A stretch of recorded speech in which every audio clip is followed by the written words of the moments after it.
जय माता दी। हमारे YouTube चैनल पर आप सभी का स्वागत है। आज हम जानेंगे कि अक्षय नवमी, जिसे अक्षनवमी भी कहा जाता है, उसे मनाने का क्या महत्व है और उससे जुड़ी दो पौराणिक कथाएं भी सुनेंगे। आप सभी को पता है कि प्रतिवर्ष कार्तिक माह के शुक्ल पक्ष की नवमी को आंवला नवमी मनाई जाती है।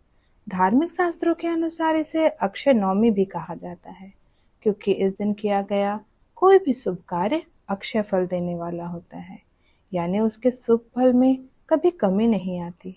इस दिन आंवला के वृक्ष के नीचे पूजा करके और उसे बैठकर वहां भोजन करने का बड़ा महत्व है।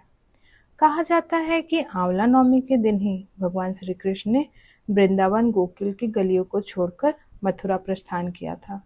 अतः संतान तथा पारिवारिक सुखों की प्राप्ति के लिए आंवला या अक्षय नवमी पर यह विधि विधान किया जाता है।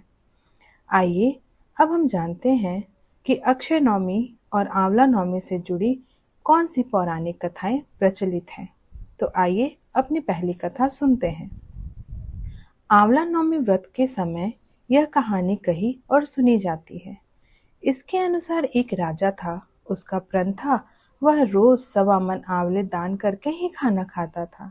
इससे उसका नाम आंवलव्य राजा पड़ गया। एक दिन उसके बेटे बहू ने सोचा कि राजा इतने सारे आंवले रोजाना दान करते हैं, इस प्रकार तो एक दिन सारा खजाना खाली हो जाएगा। इसीलिए बेटे ने राजा से कहा कि उसे इस तरह दान करना बंद कर देना चाहिए। बेटे की बात सुनकर राजा को बहुत दुख हुआ और राजा रानी महल छोड़कर बियाबान जंगल में जाकर बैठ गए।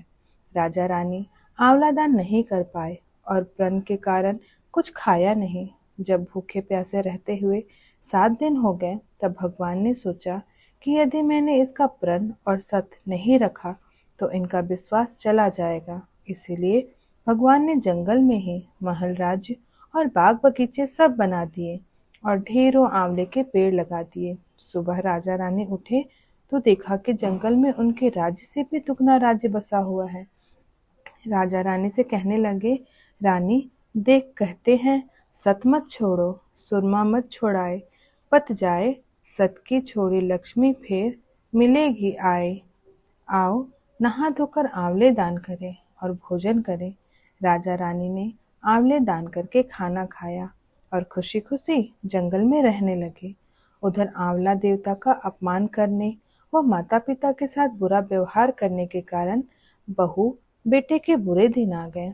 राज्य दुश्मनों ने छीन लिया। दाने दाने को मोहताज हो गए और काम ढूंढते हुए अपने पिताजी के राज्य में आ पहुंचे। उनके हालत इतने बिगड़े हुए थे कि पिता उन्हें बिना पहचाने हुए काम पर रख लिया। बेटे बहू सोच भी नहीं सकते कि उनके माता पिता इतने बड़े राज्य के मालिक भी हो सकते हैं, सो उन्होंने भी अपने माता पिता को नहीं पहचाना। एक दिन बहू ने सास के बाल गूंथते समय उनकी पीठ पर मस्सा देखा। उसे यह सोचकर रोना आने लगा कि ऐसा मस्सा मेरी सास के भी था। हमने ये सोचकर उन्हें आंवले दान करने से रोका था कि हमारा धन नष्ट हो जाएगा। आज वे लोग ना जाने कहाँ होंगे। यह सोचकर बहू को रोना आने लगा और आंसू टपक टपक कर सास की पीठ पर गिरने लगे। रानी ने तुरंत पलट कर देखा और पूछा कि तू क्यों रो रही है। उसने बताया, आपकी पीठ जैसा मस्सा मेरी सास की पीठ पर भी था। हमने उन्हें आंवले दान करने से मना कर दिया था, इसीलिए वे घर छोड़कर कहीं चले गए। तब रानी ने उन्हें पहचान लिया, सारा हाल पूछा और अपना हाल बताया। अपने बेटी बहू को समझाया कि दान करने से धन कम नहीं होता बल्कि बढ़ता है। बेटे बहू भी अब सुख से राजा रानी के साथ रहने लगे। हे भगवान, जैसे राजा रानी का सत रखा वैसे सबका सत रहना, कहते सुनते सारे परिवार का सुख ही रखना, यही इस कहानी का अर्थ है। आइए अब आंवला और अक्षनवमी पर प्रचलित दूसरी कथा सुनते हैं, जिसमें शंकराचार्य से प्रसन्न होकर देवी लक्ष्मी ने की थी गरीब महिला की कुटिया में स्वर्ण के आंवलों की वर्षा। तो कथा इस प्रकार है। इस कथा के अनुसार एक बार जगत गुरु आदि शंकराचार्य भिक्षा मांगने एक कुटिया के सामने रुके। वहाँ एक बूढ़ी औरत रहती थी जो अत्यंत गरीबी और दयनीय स्थिति में थी। शंकराचार्य की आवाज सुनकर वह बूढ़ी औरत बाहर आई। उसके हाथ में एक सूखा आंवला था। वह बोली, महात्मन, मेरे पास इस सूखे आंवले के सिवाय कुछ नहीं है जो आपको भिक्षा में दे सकूं। शंकराचार्य को उसकी स्थिति पर दया आ गई और उन्होंने उसी समय उसकी मदद करने का प्रण लिया। उन्होंने अपनी आंखें बंद की और मंत्र रूपी 22 श्लोक बोले। ये 22 श्लोक कनकधारा स्रोत के श्लोक थे।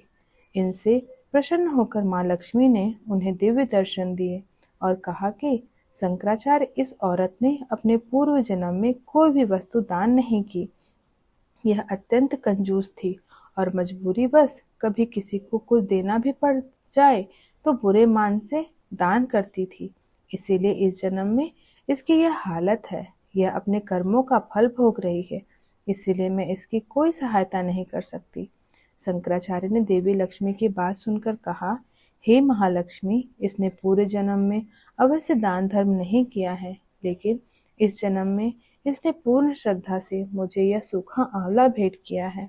इसके घर में कुछ नहीं होते हुए भी इसने यह मुझे सौंप दिया। इस समय इसके पास यही सबसे बड़ी पूंजी है। क्या इतना भेंट करना पर्याप्त नहीं है? शंकराचार्य की इस बात से देवी लक्ष्मी प्रसन्न हुई और उसी समय उन्होंने गरीब महिला की कुटिया में स्वर्ण के आंवलों की वर्षा कर दी।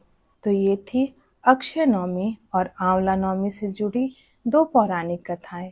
आशा करती हूँ आपको पसंद आएगा। धन्यवाद।